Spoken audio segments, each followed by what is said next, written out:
I think there's no question that Islamophobia is on the rise in the United States. Yeah, I think there's a lot of reasons for that. One of which is the sort of relationship that the U.S. has had with the Muslim world over the last 30 years or so. It's been very conflictual. There have been a lot of U.S. military operations, particularly since 9/11, and that has led to, I think, some enduring bad blood. And sort of more proximate, like right now, sense. I think you have a lot of politicians in the United States that are exploiting things like the Paris attacks to demonize all Muslims. I think it's important to remember that Islam is a very small minority in the United States. You know, we're talking 1 or 2% of the population.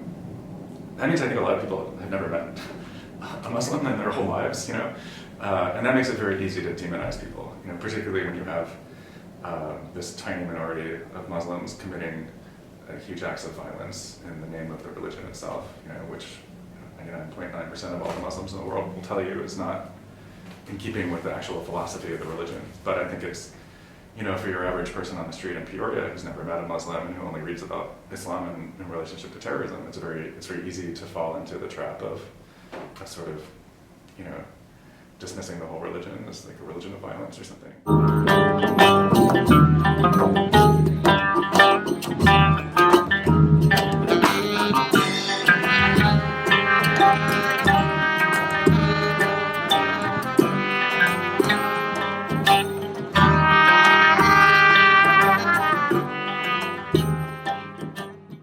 Islamophobia, as defined by the Oxford Dictionary, is a dislike of or prejudice against Islam or Muslims, especially as a political force.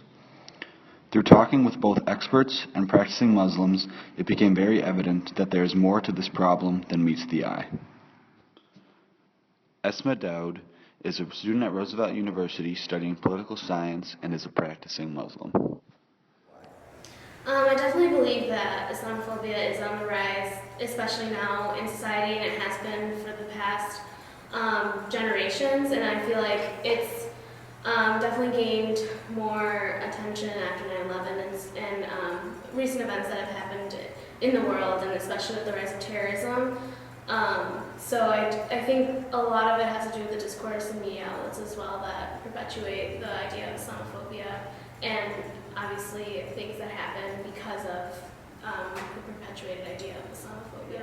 Like the gap between Western societies and Muslims themselves. So I feel like there's like the fear of the unknown. Like a lot of people, they don't know what a Muslim is. Like who are Muslims? What are their core values? They kind of just cling on to what the media portrays as this violent religion, and I think that's what makes Islam a platform for Islamophobia or things like this are happening in society against Islam. Unfortunately, yeah, my household and my family has been definitely affected by Islamophobia in various ways, as I think a lot of Muslim families have been affected, and a lot of it has to do with from my name to where I grew up in Chicago. We grew up in kind of a predominantly white neighborhood where we were the only Muslims that any of them have ever met before. So I feel like with the rise of different things happening in the news, you know, they're curious. They don't really know how to respond to it. So they put up fences and they don't really incorporate us into the community. And also from, you know, my mother, she wears the hijab, I don't wear it. She has been rejected from jobs, and you never know why, but it's always just an idea. Like it's always just in the back of your head. Is it because I wear the hijab? Is it because my name is Esma Daoud? Is that why I didn't get this job? It's always in the back of your mind. Zaid McTaby is a student at Roosevelt University studying sociology and philosophy and is a practicing Muslim. I think that it is on the rise once again. I think it took certain swings. I think 9/11 is spiked up.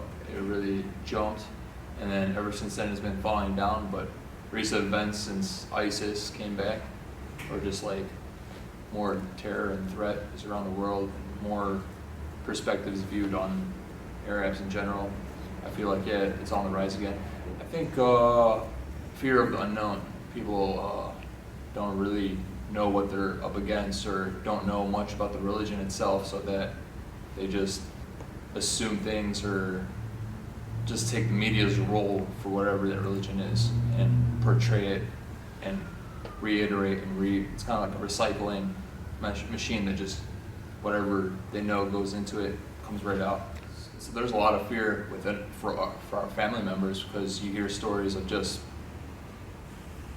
other Muslims, like especially women that wear the scarf and that are easily targeted to be Muslim, are attacked or kidnapped, and that's why we just have like fears of just taking our mothers or sisters out.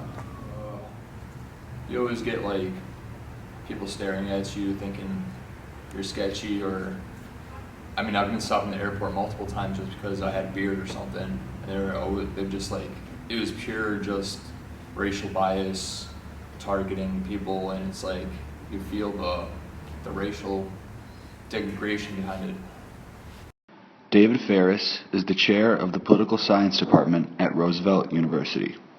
It's really, to me, it's like a political exploitation of religious difference that's been sort of greatly exacerbated by some of the things that have been going on in the world in the last 15, 20 years.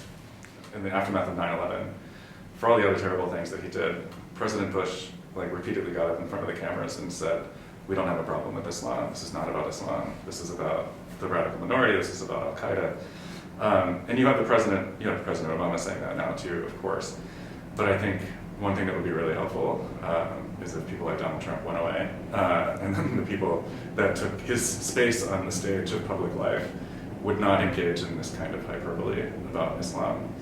I think there's a natural human tendency to fear the unfamiliar, to be fearful of things that you're not familiar with, that seem strange and exotic to you.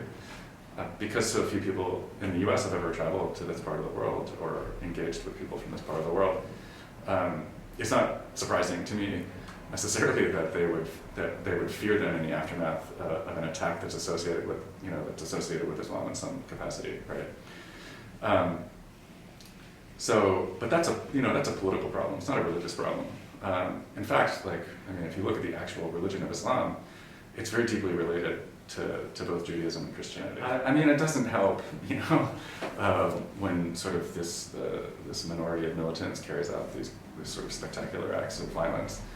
By spectacular, I mean huge, not great, right? And so it's just, for people who are predisposed to see Islam as a religion that is somehow infused with violence at its core, things like Paris are going to just confirm your bias in that direction, right? Notwithstanding that the vast majority of Muslims all over the world go about their everyday lives without committing violence against anyone. The media tells you what to think about, but not necessarily what to think about it. What you see in the last 20 or 30 years is even the big cable outlets have developed an ideological orientation, right?